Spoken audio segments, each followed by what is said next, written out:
তৃণমূল কংগ্রেস একটা পরিবার, পরিবারের আভ্যন্তরীণ বিষয় আমি বাইরে কিছু বলবো না। 2 নম্বর কথা হচ্ছে অভিষেক বাবাকে যথেষ্ট সম্মান করে, তা তার আর বাবার বিষয়, সে বিষয়ে আমি ঢুকবো না।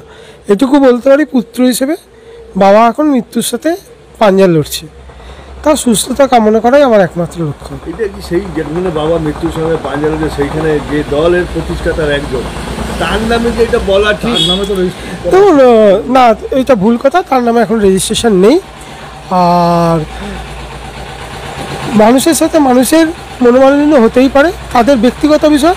এবার আমি বাইরে বলবো না, আমি দলের মুখপাত্রও নই, যা বলার মুখপাত্র বলবো। এই বিষয়ে আমার কিচ্ছু বলার নেই, যা বলার দলের মুখপাত্র যারা আছেন তারা বলবেন। আমি এইটুকু বললাম যে পুত্র হিসেবে আমি এইটুকু বলতে পারি, বাবা মৃত্যুর সাথে পাঞ্জা লড়ছে, তার অবস্থা খুবই খারাপ, যত দিন যাচ্ছে ডিটোরিয়েট করছে, এবং তার সুস্থতা যত তাড়াতাড়ি সম্ভব করার চেষ্টা করছি, কিন্তু জানি না কী হবে, দেখা যাক। এই বক্তব্য শোনার জন্য যে প্রস্তুত ছিলে?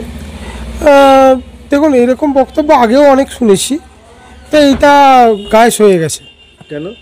না, আগে অনেকেও বলেছে, অর্জুনদাও বলেছে, থেকে শুরু করে অনেকেই বলেছে। গায়েস হয়ে গেছে কেন বলছে? এরকম না, আক্ষেপের কোনো ব্যাপার নাই, যা বলার বললাম না, দলের মুখপাত্র যারা আছে তারা বলবে। দেখুন, রক্ত মাংস দিয়ে তৈরি মানুষ, তার লোভ লালসা ভালোবাসা সব কিছুই থাকবে, সেই জায়গায় আমারও কিছু কিছু আছে, সেই সব কিছু নিয়েই তো মানুষ পুত্র হিসেবে। কত কষ্ট পাচ্ছ? তার সুস্থতা যাতে তাড়াতাড়ি হয়, সেই যে কষ্টটা পাচ্ছি, সেই কষ্টে আমি সত্যি কষ্ট পাচ্ছি। কি কষ্ট পাচ্ছ? সে তো ভুগছে না। সে তো ভুগছে, বাবা ভুগছে। কি দলটা তৈরির সময় যার হাত কান্ডারি ছিল, মানে ধরুন কান্ডারি মমতা ব্যানার্জি দিদি, আমাদের মুখ্যমন্ত্রী, তার নেতৃত্বে বাবা চলেছে। বাবা একা নয়, আরও অনেকে 2-4 জন ছিলেন সেই সময়, তার মধ্যে বাবা অনদেন। কিরকম অলগ্ন ছিল? অলগ্ন মানে সবার মধ্যে একজন ছিল। কিসের? তৃণমূলের? হ্যাঁ। তৃণমূল কি দল তৈরির সময়? কি সময়? তৈরির সময়। কি তৈরির সময়? দল তৈরির সময়।